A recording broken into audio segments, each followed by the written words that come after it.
everyone, and welcome back to Movin' Right Along, a Muppet movie podcast brought to you by toughpigs.com. It's the podcast where we watch The Great Muppet Caper 2 minutes at a time and talk about it a lot. I'm your host, Anthony Strand. And I'm your other host, Ryan Rowe. Joining us today, we have a very special guest. Tell the folks who you are. Hi, this is Evan, also from toughpigs.com. And Evan, you were one of our very first guests when we did the Muppet movie. That's true. I was there for the scene where Kermit first rode a bicycle and got hit by a steamroller. And for Kermit walking into the El Sleazo Cafe, yeah. So that's very close to the beginning. So I like to think we've improved since your last visit. So hopefully this will be a more smoother experience. About halfway through that podcast season, we figured out what we were doing. Right. So today we are looking at minutes 23 and 24 of The Great Muppet Caper. In these minutes, Kermit leaves Gonzo and Fozzie to look for Lady Holiday. He enters her office where he finds Miss Piggy. He mistakes Miss Piggy for Lady Holiday, and she falls instantly in love with him. So most of these minutes are about Kermit and Miss Piggy having their meet cute, their big romantic comedy meeting scene. But, I did write down the phrase meet cute. So did I, yeah. Yeah. But before that, we have 18 seconds of other assorted business. So I want to talk about that stuff first. Last week, Gonzo got his nose stuck in the elevator. And we open here with the aftermath of Gonzo's nose being stuck in the elevator. He urges Fozzie to do it. And Fozzie does this great take to the camera. Yeah, I love the face that Fozzie makes, which again is not really a face that Fozzie makes because Fozzie's face is not movable. Right. It's like I actually have down in my notes. It's this great moment of how do they get a stationary puppet to be so expressive? Well, his mouth is open just a little bit, so it looks like he's making a face. Right, but like I feel like his eyes are just expressing this remarkable disdain at the idea that he's going to stick his nose in this elevator. Yeah. And his eyes obviously are not doing anything because Fozzie's eyes don't move. Right. Frank Oz is an excellent puppeteer. Right. Frank Oz knows exactly where to place it in relation to the camera to get that emotion across. Frank Oz is good at his job. And again, it's the same deal with Gonzo because Gonzo does have like the movable eyelids, but like they're not in use in this scene at all. And you can tell just how excited Gonzo is. Right, exactly. So anything else about Gonzo and Fozzie? It's a very brief moment, but you didn't get to talk about it last time, so go ahead, Evan. I was just going to say, I just always like seeing Gonzo and Fozzie, as a kind of unit. This is the movie where we really see that the most. There's a little bit in some of the other stuff, some of the TV movies, but they just work so well as a team. And I wish there was more with like Kermit, Fozzie, and Gonzo as a trio, because I feel like we're constantly talking about it. I know it came up a couple times on season 1 of this podcast, but like it's really just this movie where they're like a trio. Right. It's this movie, a few scenes in the Muppet movie before Piggy shows up, and the Cloris Leachman episode of the Muppet Show where they're all locked in the boiler room together. Yep. And that's about it. Like, I think there was a little bit in like Letters to Santa. Right. But like which felt like a return to the old gang, but yeah. Right. But if Kermit, Fozzie, and Gonzo are Jim Henson, Frank Oz, and Dave Goelz all together, this is kind of the last time. Yeah. Which seems bizarre. But yeah, there it is. I just like that watching this 2 minutes at a time has given me a real appreciation for this version of Gonzo as just a glutton for pain. And this is another, just a great, he not only did he enjoy sticking his nose in the elevator the first time, he wants to do it again. Right. It's, like I'm sure you talked about this during Hey a Movie, but like the fact that it's included on the soundtrack where he goes, "It's okay, I just landed on my head." Like it really sets the tone for Gonzo for this entire film. Yeah. Right. Absolutely. And we'll see that a little in, maybe 4 minutes. Right. And so Kermit then walks down the hallway, and we pan over briefly to see a delivery man in Nikki Holiday's doorway. And all we hear is the delivery man say, "Mr. Holiday, did you order a gross of flowered socks?" You're going to have to remind me, was there context provided for that in a previous episode? No. Great. Okay. This is the first we've heard of it. Well, of course, we mentioned when we see Charles Grodin in Hey, a Movie, he is wearing flowered socks already. Is he? But Yes. we have no reason to focus on that. It's something I hadn't really even noticed before. Well, I'm not sure that I ever noticed this line before watching it for this podcast. I never thought about it. Yeah. It's interesting because I last saw this movie probably about 2 years ago. 3 years ago. And at the time, I was a member of a Sock of the Month mailing club. So it's weird that I don't remember this line because I was receiving like flowered socks in the mail at the time. Sure. So you're like a sock guy. All right. If it's a gross of flowered socks, then presumably that's a gross of pairs of socks. So that's what I was wondering. Is that 144 pairs or is it 72 pairs? I figured it was 144 pairs for a total of 288 socks. The nice thing about having 144 pairs of socks is you can go almost 5 months without doing a laundry. Wow. Right? See, it's nice to be rich.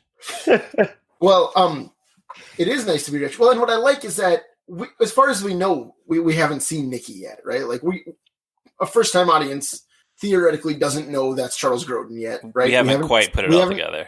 Right. But I like that they put so much work into making him a distinctive presence before we see him.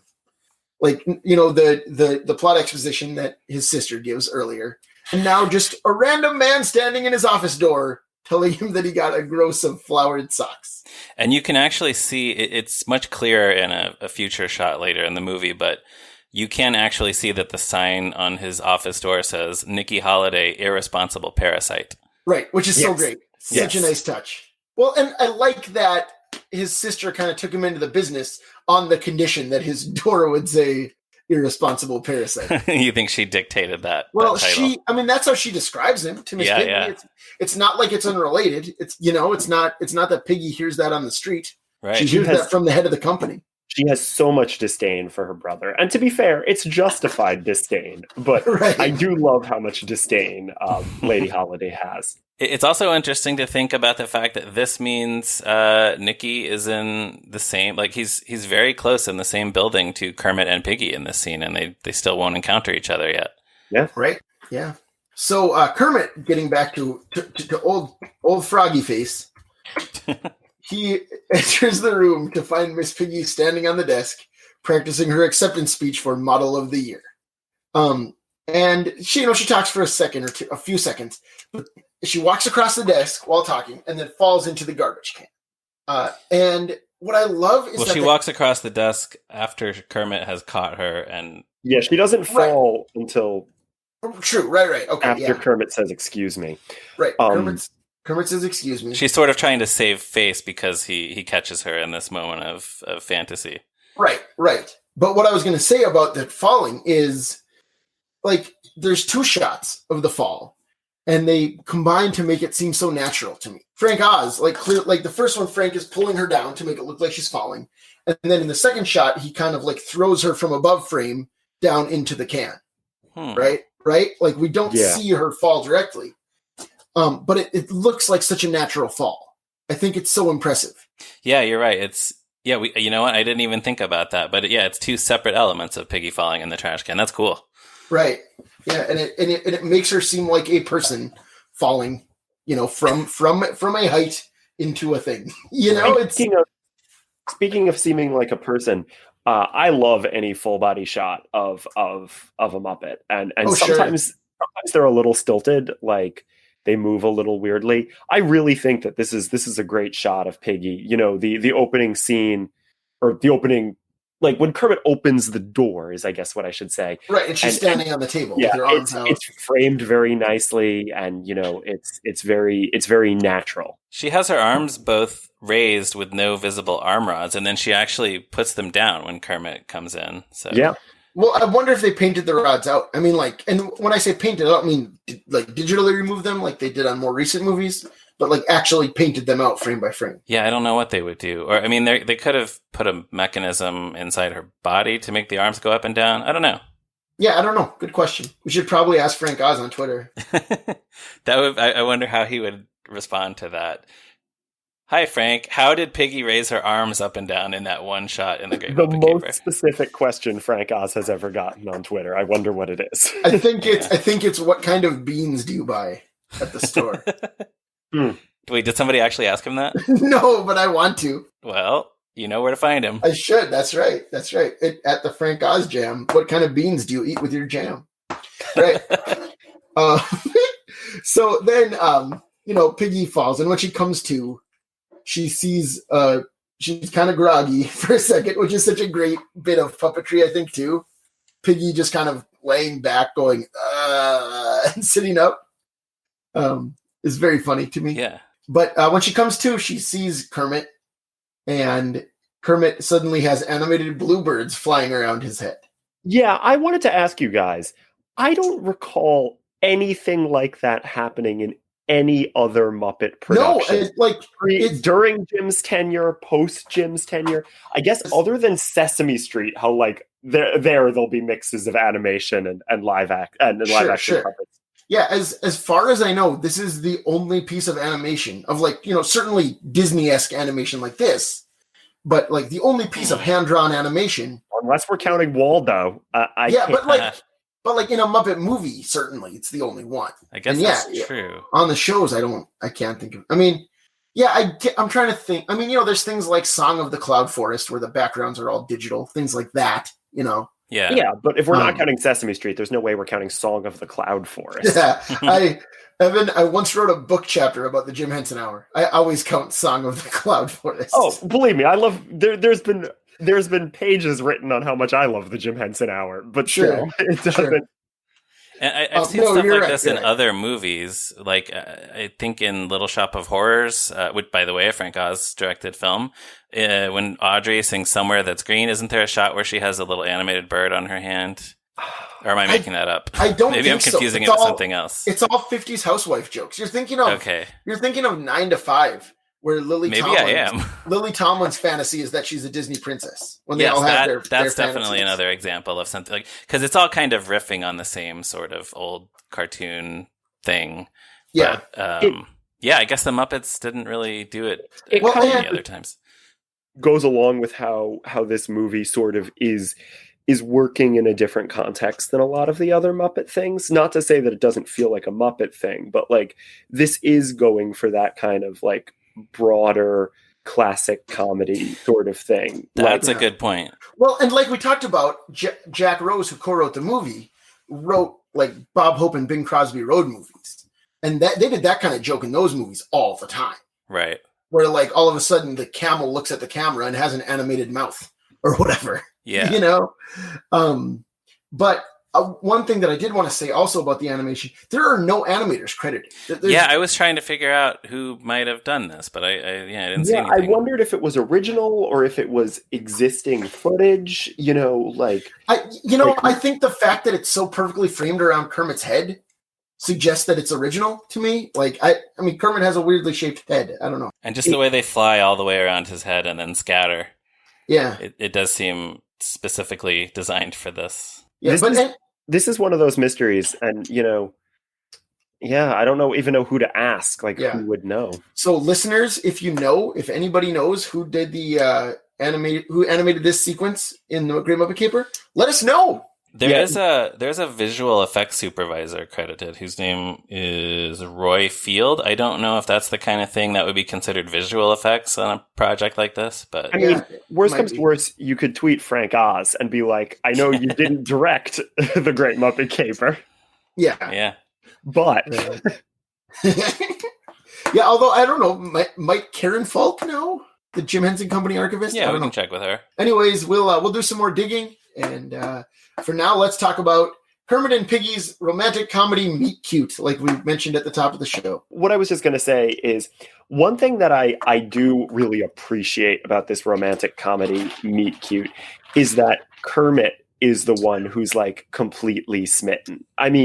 Piggy, of course, also says I don't think I'll ever be the same, right? Which is great. Great act. Yeah. But it's so much, and it's something that definitely is missing from a lot of the later Kermit Piggy stuff. I don't I don't love their relationship, and I know we've talked a ton about like, oh, were Kermit and Piggy ever together, and like, is it that important, their relationship to the Muppets? And every Muppet fan will have a different answer. But in new stuff, it's like Kermit sees nothing in Piggy. And in this, it's clear like why they decided to start a relationship. Right. At least to start a relationship. Sure. This obviously is not the grounds to keep a relationship, but it's clear why they start. But you're right. And it really does feel like such a screwball comedy meeting scene. Like, I can imagine this exact scene playing out where Kermit is Henry Fonda and Piggy is Barbara Stanwyck or something. Mm-hmm. Right? The Lady Eve is good, listeners. Go watch it. It is. I just recently watched it for the first time, and it is delightful. Awesome. Anyways, it feels very much like a screwball comedy from 1940 or something. And I think there's also something where maybe they felt like they didn't want to make Kermit and Piggy an actual couple on the show, because that it's the kind of thing that happens on TV where they want to keep things a little bit open-ended. But in the movies, they're telling these self-contained stories, so it seems like they felt a little bit freer to kind of explore the relationship in a one-shot story. Right. Well, and I think it's so cute that Kermit compliments Piggy on her fall. She apologizes, and he says, "I thought it was a very nice fall, quite graceful, actually." Yeah, it's so cute. These two are, you can't help but root for them here. They're so adorable. Yeah. Although I will say that this scene also is more evidence that the Kermit in this movie is the stupidest Kermit has ever been. Oh, 100%. Yeah, totally. Like he's a reporter investigating the theft of Lady Holiday's jewels, and he doesn't know what she looks like. Right. That's incompetence. If he's a reporter. I mean, let's be honest. To give a teaser for next week's episode, I think Kermit gets even worse in the next scene. Right. Well, and like, yeah, I think that's right. And like we've mentioned on the podcast earlier, the characters are exactly as smart or as dumb as the jokes in the plot need them to be in this movie. Yeah. And I remember when Muppets Most Wanted came out, reading criticism that, the Muppets don't recognize that Constantine's not Kermit. They're so dumb. Well, sure, they're dumb in this, and it's their best movie. So that's fine. Right. Like, who cares? But, anyways, what happens next? Kermit introduces himself, says he's come all the way from America to interview you for the Daily Chronicle. And then Piggy is confused, but she goes with it once he says that she's Lady Holiday. And it's so fun. What a bunch of fun nonsense. Yeah, and it's like they had already done the Muppet movie, and we had seen a first-time meeting of Kermit and Piggy. So they had to come up with a whole new first-time meeting for Kermit and Piggy, and I think they just really pulled it off. This is just so much fun to watch. Yeah, and like now that you mention it, I guess it's just those two, right? Like, every other time they're, Muppet Treasure Island, it's a reunion after many years apart, right? Or whatever. They're married in Christmas Carol. They're just a couple in Manhattan. They're dating and all the other things, I think. Yeah. Huh. And then we also we should mention the sparkle in Piggy's eye. Oh, good. That happened in the Muppet movie too. Yeah, it did. Yeah, when she first sees him, and Never Before, Never Again. And we talked about this. I guess they put some kind of reflective lens or thingy in her eye that makes it sparkle like that. Oh, they could have done it in post too. Yeah, I was going to say it looks like an effect. It doesn't look like it's in camera. I don't know. I was thinking it looks like it really. Well, you might be right, Ryan. But she is moving her head. Ryan, who was that effects coordinator? Give me a second. His name was Roy Field. Yeah, you can ask him that too. Yeah, we should see if he's still around. Write Roy Field a letter. Yeah. Ask him if his wife will send you some chocolate chip cookies. And then, anyways, that just about brings us down to the end. Piggy says, "You want to help me out of this?" But we don't know what. We don't know what she's going to say next. So it's a cliffhanger. That's where we end these minutes. What do you think? What do you think she needs his help getting out of? Her situation at work, because she's not actually Lady Holiday. Good guess. I don't know. Her previous marriage. Oh, wow. That would be something. Whoa. So here's something I wanted to bring up. This feels like a very typical or classic romantic comedy premise where he comes in, assumes she's Lady Holiday, and then she just kind of plays along with it. Mhm. But I actually can't think it feels like it is, but I can't think of a lot of other examples. My wife and previous podcast guest, Stacy Rosen, suggested Made in Manhattan, where Ralph Fiennes sees Jennifer Lopez coming out of a hotel room and assumes that she's the rich lady who's staying there, but she's actually the maid, but then she just plays along with it. But that movie is much newer than this one. Yeah, true. But can you think of any other examples of that sort of premise? It's so weird because I feel like I've seen it a million times, and like similar to it is not quite the same thing. Easy Living with Gene Arthur, where like a rich guy is throwing out his wife's fur coats because she's wasting money or whatever, and Gene Arthur's passing by and she gets the coat, and then there's a series of things where like now that she looks rich, people assume she's rich. Oh, okay. So she just lets them believe it. Yeah, it's not quite the same thing, but it's like yeah, that's close. Yeah, and that's 1937. Yeah. Okay. Yeah. And Preston Sturges wrote that. Who I mentioned, the Lady Eve earlier. It seems like he must have a movie where that just happens. You would think so, because it feels so much like his work specifically. Yeah. There's always mistaken identities and right, people pretending to be something. People pretending to be somebody else. And, yeah. So listeners, let us know if you can think of any examples. Yes. All right. So, any other final thoughts before we close, Evan? Yeah, if I can just say something quickly. I'm sure you talked about this with regards to Kermit and Gonzo. But now that we have Piggy in this scene for the first time, I want to mention it. I love the costuming in this movie. I'm a big fan of that sort of like design, like costume design, especially for notable, like memorable characters. Piggy's dress is fabulous, and it really works. It's a very different look than we usually see on Piggy. And it really works well for her. And again, Kermit's little trench coat always looks great. And I was really happy to see it again here. Yeah. And I don't know do we know who designed the other Muppets clothes? Is it Callista Hendrickson across the board, or did she just do Piggy's? Do we know? I think there are a few different people credited with costumes, but I don't know if it was, most of them did the human costumes and Callista Hendrickson did just the Muppet costumes, or if it was a combination. I don't know. When I started graduate school and I needed to get more professional clothes, I basically designed my entire wardrobe around like what Gonzo wears in this movie.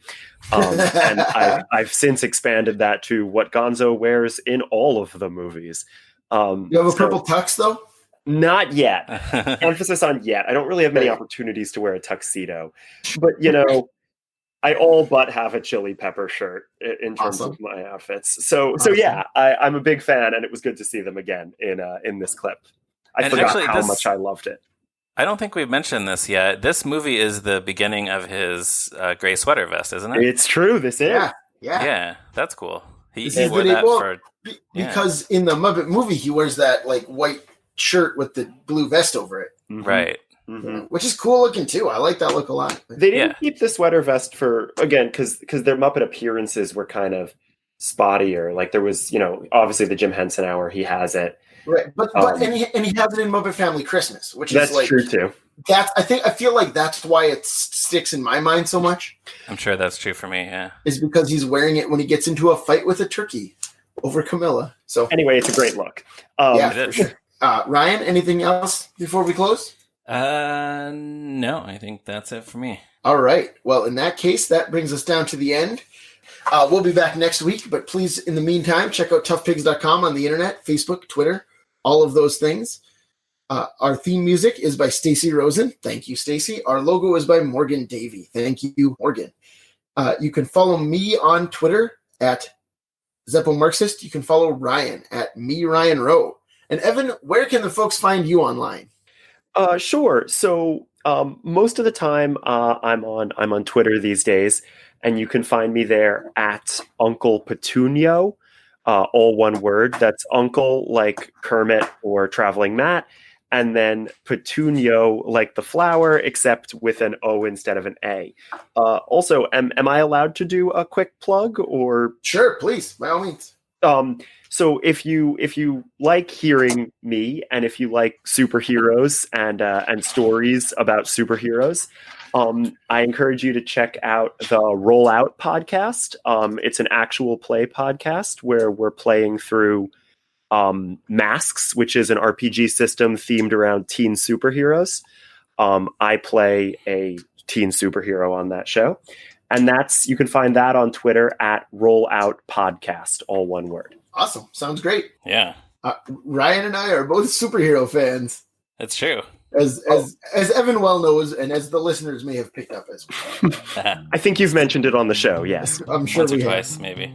And if you're so inclined, listeners, give us a positive review on iTunes and tell your friends to listen as well. And join us again next week for another episode of Moving Right Along. Goodbye.